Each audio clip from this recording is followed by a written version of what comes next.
Hello friends, स्वागत है आपका आपके अपने channel online study with Sony Joshi में। तो दोस्तों, हम देखने वाले हैं साइंस के मोस्ट इंपॉर्टेंट एमसीक्यूज़। ठीक है, जो प्रीवियस एमसीक्यूज़ हैं। तो चलिए शुरू करते हैं। इसमें फर्स्ट क्वेश्चन है, इसमें से कौन सा फल पकाने के लिए प्रयोग में किया जाता है। ठीक, 4 ऑप्शन आपके सामने दिए गए हैं, इसमें से आपको बताना है कि कौन सा इसमें फल पकाने के लिए प्रयोग में किया जाता है। ठीक है, तो इसका जो करेक्ट आंसर होगा वो होगा आपका option number D is correct answer.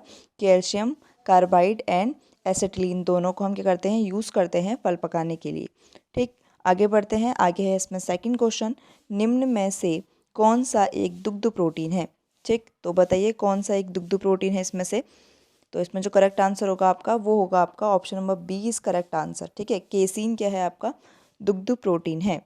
ठीक है, चलिए आगे चलते हैं। आगे है इसमें थर्ड क्वेश्चन,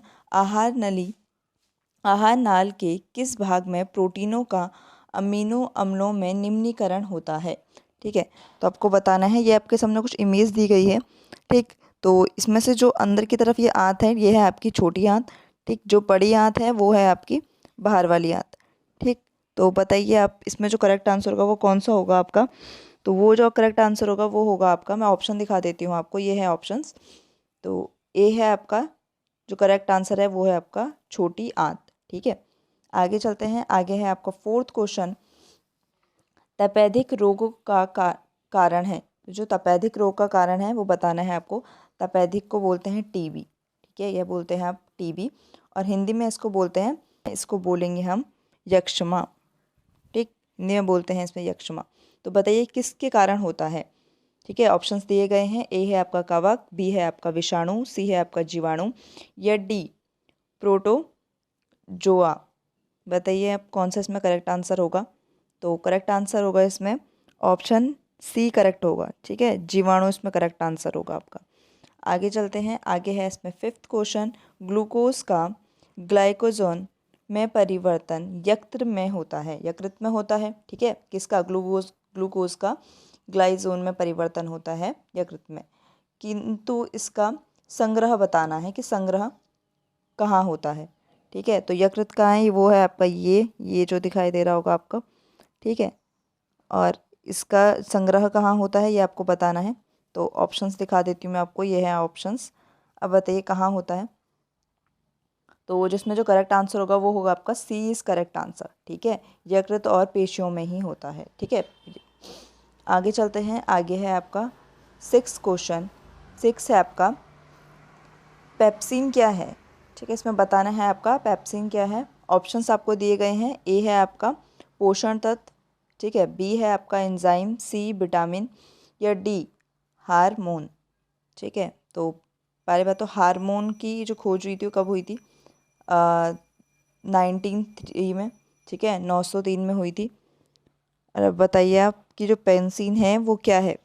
तो पेंसिन क्या है, एक एंजाइम है। ठीक है, बी ऑप्शन इस करेक्ट होगा इसका, एंजाइम। ठीक, आगे चलते हैं। आगे है इसमें सेवेंथ क्वेश्चन। ठीक, मानव त्वचा है, तो मानव त्वचा क्या है एक। तो इसमें जो करेक्ट आंसर होगा आपको वो बताना है। ऑप्शंस दिए गए हैं। ए है ऊतक, बी है आपका कोशिका, सी है एक अंग, या उपयुक्त तीनों में से कोई नहीं। तो जो इसका करेक्ट आंसर होगा वो क्या होगा, तो वो है आपका एक अंग, मतलब सी करेक्ट आंसर होगा आपका। ठीक है, एट्थ क्वेश्चन है, सोडियम बाइकार्बोनेट का वाणिज्यिक रूप बताइए, मतलब वाणिज्यिक नाम बताना है इसका। ठीक है, पहले ये बताइए कि सोडियम बाइकार्बोनेट का अणुसूत्र क्या होता है, ये बताइए। तो इसका अणुसूत्र होगा आपका NaH। ठीक है, CO3, ये इसका अणुसूत्र है किसका, सोडियम बाइकार्बोनेट का। ठीक, तो वाणिज्यिक रूप क्या होगा इसका, option number B is correct होगा। ठीक है, बी क्या है आपका, बेकिंग सोडा करेक्ट होगा इसका वाणिज्यिक रूप। ठीक, और इसमें ब्लीचिंग पाउडर भी दे रखा है, तो ब्लीचिंग पाउडर का अणुसूत्र क्या होता है। अणुसूत्र होगा इसका CaOCl3, ये क्या है इसका अणुसूत्र ब्लीचिंग पाउडर का। और वॉशिंग पाउडर और सोडा ये दोनों एक ही हैं। वॉशिंग पाउडर का अणुसूत्र मैं यहाँ लिख देती हूँ, Na2CO3। ठीक है, Na2CO3 क्या होता है इसका अणुसूत्र वॉशिंग सोडे का। ठीक है, आगे बढ़ते हैं। आगे देखिए, आगे है आपका नाइन्थ क्वेश्चन, प्रतिजैविक औषधि पेंसिलिन प्राप्त की जाती है। ठीक है, बताइए किससे प्राप्त की जाती है। तो ये सारे क्वेश्चंस प्रीवियस ईयर है और काफ़ी ज़्यादा इंपॉर्टेंट क्वेश्चंस हैं। और आपको वीडियो पसंद आ रही है तो प्लीज़ इसे शेयर कीजिए, ठीक है। और चैनल में ऐसी वीडियोस के लिए आप चैनल को अभी सब्सक्राइब भी कर सकते हैं। तो बताइए ज़रा क्या होगा इसका जो करेक्ट आंसर होगा। वो होगा आपका option number A is correct होगा, ठीक है। ए है आपका फंगस। फंगस क्या होगा आपका करेक्ट आंसर। आगे देखिए, आगे है इसका 10th क्वेश्चन। ध्वनि प्रदूषण की यूनिट क्या है। तो यूनिट बतानी है इसमें ध्वनि प्रदूषण की, मतलब जो ध्वनि होती है उसको हम किस में मेज़र करते हैं, किस में नापते हैं, वो बताना है, ठीक है। तो ऑप्शंस दिए गए हैं। ए है आपका डेसिबल, बी है आपका पीपीएम, सी है आपका डेसिमल, ठीक है। डेसिबल और डेसिमल अलग अलग है, या सी इनमें से कोई नहीं, ये बताइए।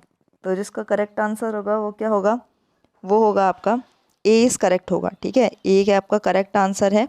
डेसिबल में इसको मेज़र करते हैं, किसको, ध्वनि की यूनिट, मतलब ध्वनि प्रदूषण का जो यूनिट होता है वो क्या आता है आपका डेसिबल, ठीक है। अगर हम 80 डेसिबल मतलब 80 डीएम से ऊपर की जो साउंड होती है उसको उसको क्या बोलते हैं, उसको बोलते हैं हम शोर, ठीक है, उसको बोलते हैं हम शोर। और जो पीपीएम है, पीपीएम जो है वो वायु प्रदूषण को मापता है, ठीक है। वायु प्रदूषण को पीपीएम से मापते हैं, ठीक। आगे देखिए, आगे है इसमें 11th क्वेश्चन। टेस्ला चुंबकीय डैश का यूनिट है। जो टेस्ला जो है चुंबकीय डैश का यूनिट है, ये बताना है आपको किसका है। ए है आपका प्रेरण, बी है आपका प्रवाह, सी है आपका क्षेत्र, या डी है आपका संवेग, ठीक है। तो बताइए इसमें जो करेक्ट आंसर होगा वो क्या होगा, वो होगा आपका ऑप्शन ए इज़ करेक्ट होगा, प्रेरण, ठीक है। ए इज़ करेक्ट, प्रेरण, ठीक। इम्पॉर्टेंट क्वेश्चन था ये, ठीक है। आगे देखिए, आगे है आपका 12th क्वेश्चन। विटामिन की खोज की है। तो विटामिन की खोज किसने की है ये आपको बताना है, ठीक है। और कब हुई है ये मैं बता देती हूँ आपको, कब हुई थी विटामिन की खोज। तो ये हुई थी आपके 1912, मतलब 1912 में विटामिन की खोज हुई थी, ठीक है। और किसने की थी, तो ऑप्शन सी इज़ करेक्ट होगा इसका, फुल्क में, ठीक है, फुल्क ने की थी। 13 देखिए, डीएनए में होते हैं। तो डीएनए में क्या होते हैं ये आपको बताना है, ठीक है। डीएनए की फुल फॉर्म आप कमेंट भी कर सकते हैं, और आरएनए की फुल फॉर्म भी कर सकते हैं। तो इसमें जो करेक्ट आंसर होगा वो क्या होगा आपका, डी इज़ करेक्ट आंसर होगा इसका, ठीक है। न्यूक्लियोटाइड्स, ठीक है, क्या है इसका करेक्ट आंसर, न्यूक्लियोटाइड्स इसका करेक्ट आंसर है, ठीक। आगे देखते हैं, आगे है आपका